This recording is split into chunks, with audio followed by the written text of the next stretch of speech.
ആശ്രയ FM 90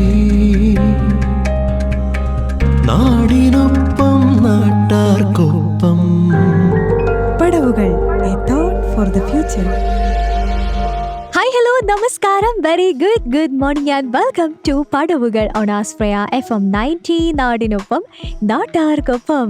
എന്നതാ പടവുകളുമായിട്ട് എത്തിച്ചേർന്നിരിക്കുന്നത് RJ അനൂഷയാണ് കേട്ടോ. അപ്പോൾ നമ്മുടെ കരിയറിൽ ഒരു ഗൈഡൻസ് നൽകുക എന്ന ലക്ഷ്യത്തോട് കൂടിയിട്ടാണ് ഈ ഒരു പടവുകളുമായിട്ട് ഇന്നും ഞാൻ എത്തിച്ചേർന്നിരിക്കുന്നത്. ഇന്ന് എന്തായാലും ഈ ഒരു പ്രോഗ്രാമിൽ നമ്മളോടൊപ്പം ഒരു സ്പെഷ്യൽ ഗസ്റ്റ് കൂടി ജോയിൻ ചെയ്യുന്നുണ്ട് കേട്ടോ.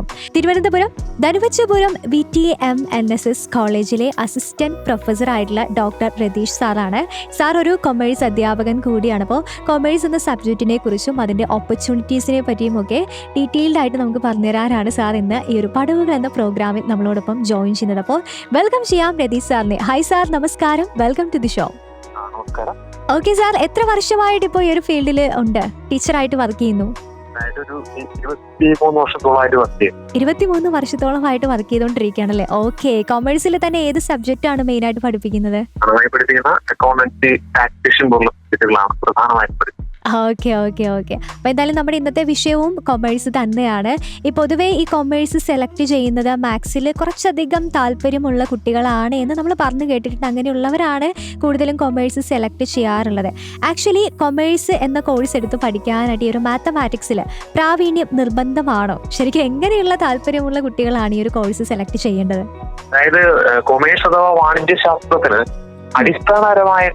അടിസ്ഥാന ഗണിതം ആവശ്യമാണ്. കാരണം അതായത് കൊമേഴ്സുമായി ബന്ധപ്പെട്ട എല്ലാ സബ്ജക്റ്റുകൾക്കും എന്താവശ്യമില്ല, ഗണിതശാസ്ത്ര ബോധം അത്യാവശ്യമല്ല. പക്ഷെ അക്കൗണ്ടൻസി പോലുള്ള സബ്ജക്റ്റുകൾക്ക് ഗണിതശാസ്ത്ര ബോധം, അടിസ്ഥാനപരമായ ഗണിതശാസ്ത്ര ബോധം ആവശ്യമാണ് എന്നുള്ളതാണ് യാഥാർത്ഥ്യം. ഓക്കെ. ഈ BCom മാത്രം ലക്ഷ്യം വെച്ച് കൊമേഴ്സ് എടുക്കുന്നവരുണ്ട്. ഇപ്പോൾ കൊമേഴ്സ് ഇപ്പോൾ +2 എടുക്കുകയാണെങ്കിൽ അടുത്ത ഒരു ലക്ഷ്യം എന്താണെന്ന് ചോദിക്കുകയാണെങ്കിൽ മിക്ക കുട്ടികളും പറയുന്നത് BCom എടുക്കുക, കഴിഞ്ഞ് MComലേക്ക് പോവുക എന്നൊക്കെ തന്നെയായിരിക്കും. ആക്ച്വലി കൊമേഴ്സ് എടുക്കുന്നവർക്ക് ഈ ഒരു BCom അല്ലാണ്ട് മറ്റ് പ്രധാനപ്പെട്ട ഡിഗ്രി കോഴ്സുകൾ ഏതൊക്കെയാണ്? അതായത് +2 കഴിഞ്ഞവർക്കാണെങ്കിൽ, +2 കൊമേഴ്സ് കഴിഞ്ഞവർക്കാണെങ്കിൽ BCom ആണ് ഏറ്റവും പ്രധാനമായി അവർ ചൂസ് ചെയ്യുന്നത്. അതോടൊപ്പം തന്നെ BBA ചൂസ് ചെയ്യുന്നവരുണ്ട്, BA എക്കണോമിക്സ് ഉണ്ട്. പിന്നെ പ്രൊഫഷണൽ കോഴ്സുകളുടെ ഡിഗ്രി കോഴ്സുകൾ കൊണ്ട് BHM, അതായത് ബാച്ചിലർ ഓഫ് ഹോട്ടൽ മാനേജ്മെന്റ് കോഴ്സുകൾ സെലക്ട് ചെയ്യാം, PSW പോലുള്ള കോഴ്സുകൾ ചെയ്യാം. അതായത് നമുക്ക് ബേസിക് ടെസ്റ്റ് വേണ്ട എല്ലാ കോഴ്സുകളും ഈ പറയുന്ന +2 കൊമേഴ്സ് കഴിഞ്ഞവർക്ക് ചെയ്യാം. ഏറ്റവും കൂടുതൽ ആൾക്കാർ സെലക്ട് ചെയ്യുന്നത് ഈ പറയുന്ന BCom BBA പോലുള്ള കോഴ്സുകളാണ്. ഏറ്റവും ഈ കൊമേഴ്സുമായി ബന്ധപ്പെട്ട് ഏറ്റവും കൂടുതൽ നമുക്ക് ഓപ്പർച്യൂണിറ്റീസ് ഉള്ള കോഴ്സുകൾ. എന്നാൽ MCom, അതായത് പോസ്റ്റ് ഗ്രാജുവേഷൻ കഴിഞ്ഞ ശേഷം, അതായത് MCom അതായത് BCom കഴിഞ്ഞതിന് ശേഷമുള്ള പോസ്റ്റ് ഗ്രാജുവേഷനിലേക്കുള്ള BCom കഴിഞ്ഞതിന് ശേഷമുള്ള കോഴ്സുകളാണെങ്കിൽ MCom ചെയ്യാം, MBA ചെയ്യാം, MSW ചെയ്യാം. പിന്നീട് പ്രൊഫഷണൽ കോഴ്സുകൾ CMA പോലുള്ള കോഴ്സുകൾ ചെയ്യാനും സാധിക്കും. മെയിൻ ആയിട്ട് നമ്മൾ ഈ BCom MCom അത് പഠിച്ചു കഴിഞ്ഞാലാണ് ജോലി സാധ്യത കൂടുതൽ ലഭിക്കുക എന്നുള്ളൊരു ധാരണയാണ് ഇപ്പോഴും നമ്മുടെ നാട്ടിൽ നിലനിൽക്കുന്നത്. അപ്പോൾ ആ ഒരു ധാരണയെ സാർ എങ്ങനെയാണ് നോക്കി കാണുന്നത്? BCom MCom പോലുള്ള കോഴ്സുകൾ പഠിച്ചാൽ ജോലി സാധ്യതയുണ്ട്. പക്ഷെ ഇന്നത്തെ ഒരു കാലഘട്ടത്തില്, ഇന്ന് പുതിയൊരു കാലഘട്ടമാണ്. ഈ കാലഘട്ടത്തില് ഈ ഒരു നമ്മുടെ പരമ്പരാഗത കോഴ്സുകൾ കൊണ്ട് മാത്രം ജോലി കിട്ടാനുള്ള സാധ്യതകൾ കുറയുകയാണ്. ഇന്റർ ഡിസിപ്ലിനറി കോഴ്സുകളുടെ ഒരു കാലഘട്ടം. അതുകൊണ്ട് തന്നെ ഇതിൽ തന്നെ, അതായത് നമ്മുടെ BComൽ തന്നെ വൈവിധ്യപൂർണ്ണമായിട്ടുള്ള BComകൾ സെലക്ട് ചെയ്യുമ്പോൾ കുറച്ചുകൂടെ ജോബ് ഓപ്പർച്യൂണിറ്റീസ് കിട്ടും. ഉദാഹരണത്തിന് BCom ഡേറ്റ അനലിറ്റിക്സ് പോലുള്ള സബ്ജക്റ്റുകൾ കൂടുതൽ ഈ ആധുനിക കാലഘട്ടവും കൂടുതൽ ചേർന്ന് പോകുന്ന കോഴ്സുകളാണ്. ഓക്കെ. ഈ BCom പഠിക്കാനായിട്ട് കുറച്ച് ടഫാണോ? അത്ര ഒരു വലിയ ടഫൊന്നുമല്ല. ടഫല്ല, ഒരു ബേസിക് ഉണ്ടെങ്കിലും നമുക്കത് പഠിച്ചെടുക്കാൻ സാധിക്കും അല്ലേ? ഏതൊരു കുട്ടിക്കും പഠിച്ചെടുക്കാൻ സാധിക്കും. ഓക്കെ. ഈ CA CMA ACCA തുടങ്ങിയിട്ടുള്ള പ്രൊഫഷണൽ കോഴ്സുകൾ ഉണ്ടല്ലോ, അപ്പൊ ഈ കോഴ്സുകളെ പറ്റിയിട്ടൊന്ന് വിശദീകരിക്കാമോ? CA CMA പോലുള്ള കോഴ്സുകൾ ഏറ്റവും പ്രധാനമായിട്ടും CA എന്ന് പറഞ്ഞ institute of chartered accounts of India ആണ് CA എന്ന് പറയുന്ന കോഴ്സ് നടത്തുന്നത്. CA എന്ന് പറയുന്ന കോഴ്സ് പ്രധാനമായും ഫോക്കസ് ചെയ്യുന്നത് ഓഡിറ്റിംഗ്, ടാക്സേഷൻ, അക്കൗണ്ടിംഗ്, ലോ എന്നീ ഏരിയകളിലാണ്. ഇതിന് CA എന്ന് പറയുന്ന കോഴ്സിന് ഫൗണ്ടേഷൻ, ഇന്റർമീഡിയറ്റ്, ഫൈനൽ, ആർട്ടിറ്റെക്ചർ ഇങ്ങനെ 4 ഘട്ടങ്ങളുണ്ട്. അപ്പം ഈ 4 ഘട്ടങ്ങൾ കഴിഞ്ഞാലാണ് നിങ്ങളൊരു ഫൈനലായിട്ട് ഒരു CA കംപ്ലീറ്റ് ചെയ്തു എന്ന് പറയാൻ കഴിയുള്ളൂ. അപ്പം ഇത് കംപ്ലീറ്റ് ചെയ്യുന്ന ആൾക്ക് ഇന്ത്യയില് ഇപ്പോഴത്തെ ഒരു ഇതില് 7 മുതൽ 12 ലക്ഷം രൂപ വരെ വാർഷിക വരുമാനം ലഭിക്കാനുള്ള സാധ്യതയുണ്ട്. കുറച്ചൊരു ടഫാണ്. ഈ പറയുന്ന ഒരു 10% വരെയാണ് ഇതിന്റെ ഒരു പാസ് പെർസെന്റേജ് എന്ന് പറയുന്നത്. അതുപോലെ തന്നെ CMA, അത് institute of cost and management accounts of India നടത്തുന്ന കോഴ്സാണ് CMA, cost and management accountant എന്ന് പറയുന്നത്. Cost control, budgeting, management accounting എന്നീ സബ്ജക്റ്റുകളിലാണ് ഈ ഒരു കോഴ്സ് സ്പെഷ്യലൈസ് ചെയ്യുന്നത്. ഇതിന് ഫൗണ്ടേഷൻ, ഇന്റർമീഡിയറ്റ്, ഫൈനൽ എന്നീ 3 ലെവലുകളാണുള്ളത്. ഇതിന് കുറച്ചുകൂടെ വിജയ ശതമാനം കുറച്ചും കൂടെ കൂടുതലാണ്. അതായത് 30 മുതൽ 45% വരെയൊക്കെ വിജയ ശതമാനം CMAക്ക് ഉണ്ടാകാറുണ്ട്. അപ്പൊ CMAക്ക് കുറച്ചും കൂടെ വിജയ ശതമാനം കൂടിയൊരു കോഴ്സാണ് CAയുമായി കമ്പയർ ചെയ്ത്. ആക്ച്വലി CMA പോലുള്ള പ്രൊഫഷണൽ കോഴ്സുകൾ നമ്മൾ എപ്പോൾ മുതൽ പഠിച്ചു തുടങ്ങുന്നതായിരിക്കും നല്ലത്, ഉചിതമായിട്ടുള്ളത്? അത് ഈ കോഴ്സുകള് പ്രധാനമായിട്ട് നമ്മൾ +2 ശേഷം പഠിച്ചു കൊടുക്കുന്നതായിരിക്കും ഏറ്റവും ഉചിതം. ഇത് നമുക്ക് ഡിഗ്രി കഴിഞ്ഞിട്ട് ഈ കോഴ്സുകൾ ചെയ്യാമെങ്കിലും എപ്പോഴും കൂടുതൽ എഫിഷ്യന്റ് ആയിട്ട് നിങ്ങൾക്ക് എഫക്റ്റീവായിട്ട് ഇത് ചെയ്യാൻ കഴിയുന്നത് നിങ്ങൾ +2 ശേഷം പഠിച്ചു തുടങ്ങുമ്പോഴായിരിക്കും ഏറ്റവും കൂടുതൽ എഫക്റ്റീവ് ആകും. ഇപ്പൊ ഏതെങ്കിലും ഒരു ഡിഗ്രി കോഴ്സ് ചെയ്തിട്ട് പഠിക്കുകയാണെങ്കിൽ കുഴപ്പമില്ല. പക്ഷെ ചെയ്തിട്ട് പഠിക്കുന്ന സമയത്ത് നിങ്ങൾ ഒരു 3 വർഷത്തിന് ശേഷമായിരിക്കും തുടങ്ങുന്നത്. അപ്പൊ ഈ ചില സബ്ജക്റ്റുകൾ BCom ഒക്കെ കഴിഞ്ഞിട്ടാണ് തുടങ്ങുന്നത്, ചില പേപ്പറുകൾ ഒഴിവായി കിട്ടും. പക്ഷേ ഈ +2 ശേഷം നിങ്ങൾ തുടങ്ങുകയാണെന്നുണ്ടെങ്കിൽ നിങ്ങൾക്കൊരു 4 വർഷം കൊണ്ട് നിങ്ങൾ കംപ്ലീറ്റ് ചെയ്യുകയാണെങ്കിൽ നിങ്ങൾക്കൊരു ഡിഗ്രി, ഈ ഒരു പ്രൊഫഷണൽ ഡിഗ്രി ഇല്ലാതെ തന്നെ നിങ്ങൾക്ക് ഒരു പ്രൊഫഷണൽ ഡിഗ്രിയിലേക്ക് നേരിട്ട് പോകാൻ കഴിയും. നിങ്ങൾക്കൊരു ചെയ്യാനുള്ള അവസരം കൂടെ ഉണ്ട്. ഓക്കെ, ആ ഒരു എക്സ്ട്രാ 3 വർഷം നമുക്ക് കട്ട് ചെയ്യാനായിട്ട് സാധിക്കും അല്ലേ? ഓക്കെ. ഇപ്പോൾ AI-കളുടെ കാലമാണ്, അതായത് ഈ ഒരു ആർട്ടിഫിഷ്യൽ ഇന്റലിജൻസും അതുപോലെ തന്നെ ടെക്നോളജിയും ഒക്കെ ഭരിക്കുന്ന ഒരു കാലഘട്ടമാണെന്ന് പറയാം. അപ്പോൾ ഈ ഒരു കൊമേഴ്സ് മേഖലയെ എങ്ങനെയാണ് ഈ ഒരു ആർട്ടിഫിഷ്യൽ ഇന്റലിജൻസും അതുപോലെ തന്നെ ടെക്നോളജിയും ഒക്കെ മാറ്റിമറിച്ചിരിക്കുന്നത്? ജോലി സാധ്യതകളിൽ എന്തെങ്കിലും മാറ്റമുണ്ടോ ഇത് വന്നതോട് കൂടിയിട്ട്? ജോലി സാധ്യതകളിലും മാറ്റമുണ്ട്. കൊമേഴ്സ് എന്നുള്ള സബ്ജക്റ്റുകളിൽ നമ്മൾ ഇമ്പോർട്ടൻസ് കൊടുക്കുന്നതിനും മാറ്റമുണ്ട്. ഇപ്പോൾ ഉദാഹരണത്തിന് അക്കൗണ്ടൻസി പോലുള്ള സംഭവങ്ങളാണെങ്കിൽ അക്കൗണ്ടിങ് സോഫ്റ്റ്വെയറുകൾക്ക് വളരെ വലിയ പ്രാധാന്യമുണ്ട്. ഇപ്പൊ അക്കൗണ്ടിങ് മേഖലയിലെ പ്രാവീണ്യം എന്ന് പറഞ്ഞാൽ പണ്ട് വെറും ട്രഡീഷണൽ ബുക്ക് കീപ്പിംഗ് അറിയാന്നുള്ള ആരായിരുന്നു ഒരു പ്രൊഫഷണൽ അക്കൗണ്ടന്റ് നമ്മൾ വിചാരിക്കുന്നത്. പക്ഷെ ഇന്ന് ഒരു പ്രൊഫഷണൽ അക്കൗണ്ടന്റ് എന്ന് പറയുന്ന ആൾക്ക് ഒരു സോഫ്റ്റ്വെയറുകളിൽ നല്ല പരിജ്ഞാനം വേണം. പിന്നെ അതുപോലെ തന്നെ ഡേറ്റ അനലിറ്റിക്സ് പോലുള്ള സബ്ജക്റ്റുകൾ ഇന്ന് വളരെ വലിയ രീതിയിൽ മുന്നിലേക്ക് വരികയാണ്. ഡേറ്റ മാനേജ്മെന്റ്, പിന്നെ ഇന്ന് എല്ലാ മേഖലകളിലും, ഉദാഹരണത്തിന് ഫൈനാൻഷ്യൽ മാനേജ്മെന്റ്, ഡിജിറ്റൽ മാർക്കറ്റിംഗ് പോലുള്ള മേഖലകളിലെല്ലാം വളരെയധികം അതിന്റെ സാധ്യതകളുണ്ട്. നോർമൽ ഇപ്പോഴ് നമ്മൾ ഈ പറയുന്ന ട്രഡീഷണൽ പ്രിന്റ് മീഡിയയിലുള്ള മാർക്കറ്റിംഗിൽ അല്ലെങ്കിൽ അതിലെ അഡ്വർടൈസിംഗ്, ഇന്ന് അഡ്വർടൈസിംഗ് കുറെ ഒരു 70% to 90% ഡിജിറ്റൽ പ്ലാറ്റ്ഫോമുകളിലേക്ക് മാറിയിട്ടുണ്ട്. അപ്പൊ അതെല്ലാം ഈ മേഖലയുമായി വേണ്ട വ്യത്യാസമാണ്. അതുപോലെ തന്നെ ഈ കൊമേഴ്സ് പ്ലാറ്റ്ഫോമുകളിൽ വലിയ രീതിയിലുണ്ടാകുന്ന വർധനവ്, ഇതെല്ലാം ഈ മേഖലയിലുള്ള മാറ്റങ്ങൾ തന്നെയാണ്. ഈ ഒരു കൊമേഴ്സ് പഠിച്ചിറങ്ങുന്ന ഒരു വ്യക്തിക്ക്, ഒരു സ്റ്റുഡന്റിന് ലഭിക്കാവുന്ന ഒരു സ്റ്റാർട്ടിംഗ് സാലറി, ഏകദേശം ഒരു സ്റ്റാർട്ടിംഗ് സാലറി എങ്ങനെയായിരിക്കും? അതുപോലെ തന്നെ ഒരു കരിയർ ഗ്രോത്ത് അതെങ്ങനെയായിരിക്കും, ആ ഒരു കരിയർ ഗ്രോത്തിന്റെ പോക്ക്? അതായത് കൊമേഴ്സ് പഠിക്കുന്ന ഒരു അടിസ്ഥാനപരമായി പഠിക്കുന്ന ഒരാൾക്ക് ഏറ്റവും കുറഞ്ഞത് ഇന്നത്തെ ഒരു കാലഘട്ടത്തിന്റെ ഒരു രീതി വെച്ചിട്ട് ഒരു 2 ലക്ഷം രൂപ മുതൽ 6 ലക്ഷം രൂപ വരെയാണ് വാർഷിക വരുമാനം ലഭിക്കാനുള്ള സാധ്യതയുള്ളത്. അതിൽ തന്നെ നിങ്ങൾ പഠിക്കുന്ന കോഴ്സും നിങ്ങൾ പഠിച്ച സ്ഥാപനവും ഒക്കെ അടിസ്ഥാനമാക്കിയിട്ട് അതിൽ വലിയ വ്യത്യാസങ്ങളൊക്കെ വരാം. അതായത് ഒരു ബേസിക് ആയിട്ടുള്ള BCom പോലുള്ള കോഴ്സ് പഠിച്ച് അക്കൗണ്ടിങ്ങിൽ നോളജ് ഒരാളുടെ കാര്യമാണ് നമ്മൾ പറയുന്നത്. അതേസമയം നിങ്ങളൊരു ഈ പറയുന്ന പോലെ ചാർട്ടേഡ് അക്കൗണ്ടന്റോ അല്ലെങ്കിൽ CMA ഒക്കെ ആണെന്നുണ്ടെങ്കിൽ നിങ്ങളുടെ വാർഷിക വരുമാനം 6 ലക്ഷം മുതൽ 12 ലക്ഷം വരെയൊക്കെ ആയി മാറാനുള്ള സാധ്യതയുണ്ട്. നിങ്ങൾ പഠിക്കുന്ന കോഴ്സ്, നിങ്ങൾ സെലക്ട് ചെയ്തിട്ടുള്ള ഏത് ഇൻസ്റ്റിറ്റ്യൂട്ടിലാണ് പഠിച്ചതെല്ലാം നിങ്ങളുടെ സാലറിയെ നിർണ്ണയിക്കുന്ന ഘടകങ്ങളിലൊന്നും. അതെ, ഡിപ്പെൻഡ് ചെയ്തിരിക്കും അല്ലേ? ഓക്കെ, അതിനെ ഡിപ്പെൻഡ് ചെയ്തിരിക്കും. ഇപ്പോൾ മറ്റ് സബ്ജക്റ്റുകളെ അപേക്ഷിച്ച് നോക്കുകയാണെങ്കിൽ ഒരു കൊമേഴ്സ് പഠനത്തിൽ വിദ്യാർത്ഥികൾ നേരിടുന്ന, ഇപ്പോൾ സാറിന് തന്നെ അറിയാൻ പറ്റുമല്ലോ, ഏറ്റവും വലിയൊരു വെല്ലുവിളി എന്തായിരിക്കും? കൊമേഴ്സ് പഠനത്തിൽ ഏറ്റവും വലിയ വെല്ലുവിളികൾ, ഇപ്പൊ ഉദാഹരണത്തിന് വെല്ലുവിളികൾ ഓരോ സ്ഥലത്തും വ്യത്യസ്തമാണ്. ഇപ്പൊ കേരളത്തിലെ ഒരു സാഹചര്യത്തിൽ പറയുകയാണെങ്കിൽ കേരളത്തിലെ കൊമേഴ്സ് പഠനം എടുത്താൽ കേരളത്തിൽ നേരിടുന്ന ഏറ്റവും വലിയ വെല്ലുവിളി എന്ന് പറയുന്നത് കാലോചിതമല്ലാത്ത കോഴ്സുകളും അപര്യാപ്തമായിട്ടുള്ള പഠന സൗകര്യങ്ങളുമാണ്. അപ്പൊ നമ്മള് ഇപ്പൊ പറ്റിയാണ് നമ്മൾ സംസാരിച്ചത്. പക്ഷെ കേരളത്തിലെ കൊമേഴ്സിന്റെ പാഠ്യപദ്ധതിയിൽ എത്രത്തോളം ഉൾപ്പെടുത്തിയിട്ടുണ്ട്, അതിന് എത്രത്തോളം റിലവൻസ് ഉണ്ടെന്ന് ചിന്തിച്ചാൽ വളരെ കുറവാണ്. അപ്പം നമ്മുടെ സിലബസുകൾ നല്ല കാലോചിതമല്ല. അതാണ് ഈ മേഖലയിൽ നേരിടുന്ന ഒരു വലിയ പ്രശ്നം എന്ന് പറയുന്നത്. ഓക്കെ, അപ്പൊ അതാണ് ഒരു വലിയ പ്രോബ്ലം. അതായത് നമ്മൾ പഠിക്കുന്ന സംഭവങ്ങൾ വെച്ചിട്ട് നമ്മൾ വർക്ക് ചെയ്യുന്ന, അതായത് അപ്ലൈ ചെയ്യേണ്ട ഏരിയയിലേക്ക് വരുമ്പോഴത്തേക്കും വ്യത്യാസം വരുന്നു എന്നുള്ളതല്ലേ? അതെ, ഓക്കെ.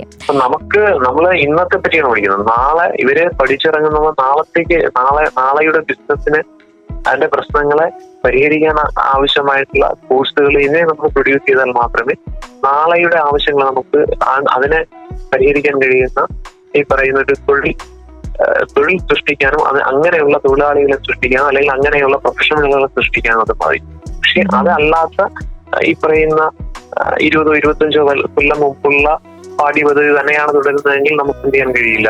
ഈ ഭാവിയിലെ തൊഴിൽ സാധ്യതകളെയൊന്നും നമുക്ക് എന്ത് ചെയ്യാൻ കഴിയില്ല, ഉപയോഗപ്പെടുത്താനായിട്ട് സാധിക്കാതെ വരും. ഓക്കെ.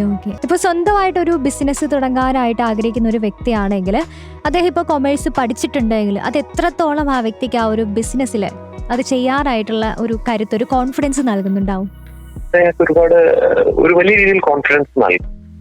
ഒന്നാമത്തെ കാര്യം, സ്വന്തമായൊരു ബിസിനസ് തുടങ്ങുമ്പോൾ അത് സംരംഭത്തിന്റെ രജിസ്ട്രേഷൻ എങ്ങനെയാണ്, അതിന്റെ നടത്തിപ്പ് എങ്ങനെയാണ്, അല്ലെങ്കിൽ അതിന്റെ കണക്ക് അല്ലെങ്കിൽ അക്കൗണ്ടിങ് എങ്ങനെയാണ്, അല്ലെങ്കിൽ മാനേജ്മെന്റ് ആണ്, ഇങ്ങനെയുള്ള കാര്യങ്ങളെ പറ്റിയിട്ട് ഈ പറയുന്ന കൊമേഴ്സ് പഠിച്ചൊരു വിദ്യാർത്ഥിക്ക് ആധികാരികമായിട്ടൊരു അറിവ്, തിയററ്റിക്കൽ ആയിട്ടുള്ള ഒരു അറിവ് ഉണ്ടായിരുന്നു.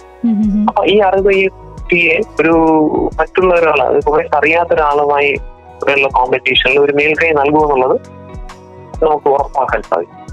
പക്ഷെ ഈ പറയുന്ന ബിസിനസ് എന്ന് പറയുന്നത് എന്ത് തന്നെയാണ്, ഒരു പേഴ്സണൽ സ്കില്ലും കൂടെയാണ്. ആ സ്കില്ലിനെ കുറച്ചൊരു എന്താണ് മേന്മ വരുന്നതായിട്ട്, അല്ലെങ്കിൽ ആ സ്കില്ലിനെ കുറച്ചും കൂടെ പ്രൊഫഷനായിട്ടൊക്കെ സാധിക്കും. ഓക്കെ. ഇപ്പോൾ മെയിനായിട്ട് നമ്മൾ കണ്ടുവരുന്ന ഒരു സംഭവം എന്തെന്ന് വെച്ചാൽ, എന്തെങ്കിലും ഒരു കോഴ്സ് കാര്യമായിട്ട് പഠിച്ചു കഴിഞ്ഞിട്ട് നമ്മൾ വിദേശ രാജ്യങ്ങളിലേക്ക് പോവുക. കാരണം സാലറിയാണ് നമ്മുടെ ലക്ഷ്യം. അതുകൊണ്ട് തന്നെ പുറം രാജ്യങ്ങളിൽ പോയി ഉയർന്ന ശമ്പളത്തിൽ ജോലി വാങ്ങിക്കുക എന്നുള്ളതാണ് പലരുടെയും ലക്ഷ്യം. അല്ലെങ്കിൽ പുറത്ത് പോയിട്ട് മെയിനായിട്ടും നല്ല കോഴ്സുകൾ നോക്കി പഠിക്കുക എന്നുള്ളതാണ്. അപ്പം വിദേശ രാജ്യങ്ങളിലെ ഒരു കൊമേഴ്സ് ബിരുദധാരികൾക്ക് ഇന്ന് ലഭിക്കുന്ന പ്രധാന അവസരങ്ങൾ എന്തൊക്കെയായിരിക്കും? അക്കൗണ്ടിങ്, മാർക്കറ്റിംഗ്, ഡേറ്റ അനാലിസിസ് മേഖലകളിലെല്ലാം തന്നെ വിദേശ രാജ്യങ്ങളിൽ അക്കൗണ്ടിങ് പഠിച്ചിട്ടുള്ള ആൾക്കാർക്ക്, അല്ലെങ്കിൽ ഈ പറയുന്ന കൊമേഴ്സ് ബിരുദധാരികൾക്ക് വലിയ അവസരങ്ങളുണ്ട്. CPA, certified public accountant, CFA, chartered financial analyst, പിന്നെ ACCA, അതായത് നമ്മുടെ association of chartered accounts of chartered certified accounts, ഇങ്ങനെയുള്ള ഇവരുടെയൊക്കെ കോഴ്സുകൾ ചെയ്ത് കഴിഞ്ഞാൽ നമുക്ക് എന്ത് ചെയ്യാൻ കഴിയും, വിദേശ രാജ്യങ്ങളിൽ വലിയ രീതിയിലുള്ള പ്രൊഫഷണൽ രീതിയിൽ അക്കൗണ്ടിങ് അല്ലെങ്കിൽ ഈ പറയുന്ന ഹാൻഡിൽ ചെയ്യാനായിട്ട് സാധിക്കും. ഓക്കെ. ഇപ്പം സാർ ഇപ്പോൾ കുറെ വർഷങ്ങളായി കാണും ഈ ഒരു കൊമേഴ്സ് പഠിച്ചിറങ്ങിയിട്ട്. അപ്പോൾ പണ്ട് പഠിച്ചിട്ടുള്ള ആ ഒരു കൊമേഴ്സും ഇന്നത്തെ ഹൈടെക് കൊമേഴ്സും തമ്മിലുള്ള പ്രധാന വ്യത്യാസങ്ങൾ എന്തൊക്കെയാണ്? ഇന്നത്തെ ഹൈടെക് കൊമേഴ്സും അന്നത്തെ കൊമേഴ്സും തമ്മിൽ ഇന്നത്തെ നമുക്ക് തന്നെ അറിയാം. നമ്മൾ പണ്ടൊരു സ്ഥലത്ത് ഒരു സാധനം മേടിക്കണമെങ്കിൽ ഒരു കടയിൽ ചെന്ന് നമ്മൾ പൈസ കൊടുത്ത് വാങ്ങിക്കണമായിരുന്നു. ഇന്ന് അത് മാറി. നിങ്ങളുടെ വീട്ടിൽ നിന്ന് നിങ്ങളുടെ മൊബൈലിൽ ഓർഡർ ചെയ്യുന്നു, സാധനം വീട്ടിലേക്ക് എത്തുന്നു. ഇതാണ് വ്യത്യാസം. ഈ കൊമേഴ്സും ഇത് തന്നെയാണ് വ്യത്യാസം വരുന്നത്. അതായത് ഇന്ന് പണ്ട് ഈ പറയുന്ന വ്യാപാരം എന്ന് പറയുന്നത് ഒരു ഫിസിക്കൽ സ്ഥലത്ത് നടക്കുന്ന സാധനം. ഇന്ന് വ്യാപാരം എന്നുള്ളത് ഓൺലൈനിലാണ്. അതുപോലെ തന്നെ പേയ്മെന്റ് എന്ന് പറയുന്നത് പണ്ട് എന്തായിരുന്നു, നമ്മൾ ഈ പറയുന്ന കറൻസി നോട്ട് ക്യാഷ് പേയ്മെന്റ് മാറി ഡിജിറ്റൽ ഫോമിലേക്ക്.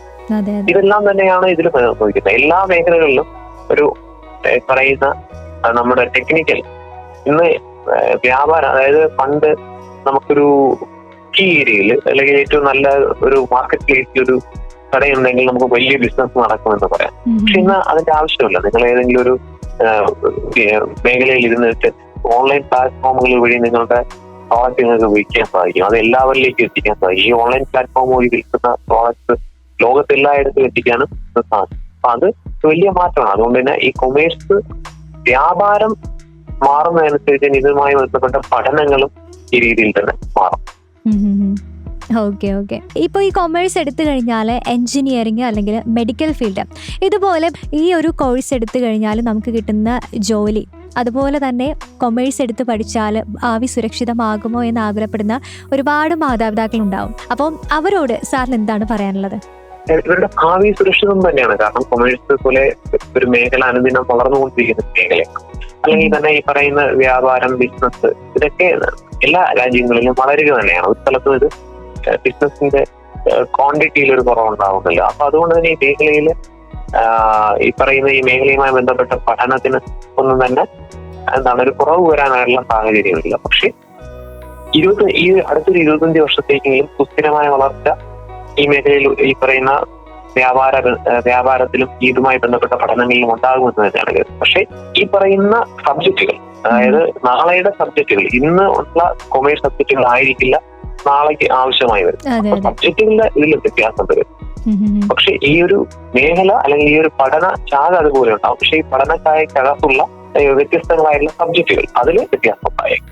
ഓക്കെ. പലപ്പോഴും രക്ഷിതാക്കളുടെ നിർബന്ധത്തിന് വഴങ്ങിയിട്ടാണ് കുട്ടികൾ കോഴ്സൊക്കെ സെലക്ട് ചെയ്യാറുള്ളത്. അപ്പോൾ ഇതിനെക്കുറിച്ച് ഒരു അധ്യാപകൻ എന്ന നിലയിൽ സാറിന് എന്താണ് പറയാനുള്ളത്? വിദ്യാർത്ഥികളുടെ അഭിരുചിയായിരിക്കും എല്ലായ്പ്പോഴും പഠനത്തിൻ്റെ. അല്ലെങ്കിൽ എന്ത് സംഭവിക്കും, 1-ാം തരം പാട്ടുകാരനാകേണ്ട ഒരാൾ 4-ാം ഗ്രേഡ് എഞ്ചിനീയർ ആയി മാറേണ്ട ഒരു അവസ്ഥയുണ്ടാവും. അതുണ്ടാകാൻ പാടില്ല. അയാൾ നല്ലൊരു പാട്ടുകാരൻ തന്നെയാണ്. അതായത് വിദ്യാർത്ഥിയുടെ അഭിരുചിയായിരിക്കണം എപ്പോഴും ഏതുതരം പഠനത്തിന്റെയും അടിസ്ഥാനമെന്നാണ് ഞാൻ വിശ്വസിക്കുന്നത്. ഓക്കെ. അപ്പോൾ എന്തായാലും ഒരുപാട് സന്തോഷമുണ്ട് സാർ. കൊമേഴ്സ് എന്ന സബ്ജക്റ്റിനെ പറ്റിയിട്ടും അതിൻ്റെ സാധ്യതകൾ, ഓപ്പർച്യൂണിറ്റീസിനെ പറ്റിയിട്ടും ഒക്കെ വളരെ ലളിതമായിട്ടും വ്യക്തമായിട്ടും നമുക്ക് പറഞ്ഞു തന്നു. എന്തായാലും ഇത്രയും നേരം അതിന് വേണ്ടിയിട്ട് ടൈം സ്പെൻഡ് ചെയ്തതിൻ്റെ പേരിലും എൻ്റെ പേരിലും അതുപോലെ തന്നെ നമ്മുടെ ആശ്രയ FM 90 റേഡിയോയുടെ പേരിലുമുള്ള നന്ദി ഒത്തിരി സ്നേഹത്തോടു കൂടി തന്നെ അറിയിക്കുകയാണ് കേട്ടോ. Thank you so much sir. Thank you.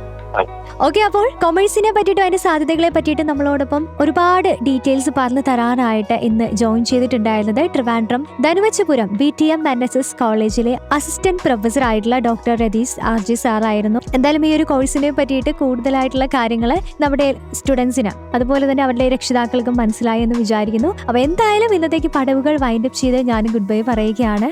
ഇനി നല്ല പ്രോഗ്രാംസും പാട്ടുകളും ഒക്കെ ബാക്ക് ടു ബാക്ക് ആയിട്ട് വരുന്നുണ്ട്. So keep on listening to Ashraya FM 90 നാടിനൊപ്പം നാട്ടുകാർക്കൊപ്പം. നല്ലൊരു ഭാവിയാണോ നിങ്ങളുടെ ലക്ഷ്യം? ഏറ്റവും പുതിയ ജോലി സാധ്യതകളും ട്രെൻഡ് സെറ്ററുമായിട്ടുള്ള പുതുപുത്തൻ കോഴ്സിനെ പറ്റിയുള്ള വിവരങ്ങളും അറിയണോ? എഡ്യൂക്കേഷണൽ ടിപ്സ് ആൻഡ് ട്രിക്സും മോട്ടിവേഷൻസും ഏറ്റവും പുതിയ ജോബ്സ് ആൻഡ് കോഴ്സിന്റെ അപ്ഡേറ്റഡ് ആയിട്ടുള്ള ഡീറ്റെയിൽസും കേൾക്കാം പടവുകളിലൂടെ. എല്ലാ ശനിയാഴ്ചയും രാവിലെ 10 മണി മുതൽ 12 മണി വരെ ഓൺ യുവർ ആശ്രയ FM 90. പടവുകൾ, A thought for the future.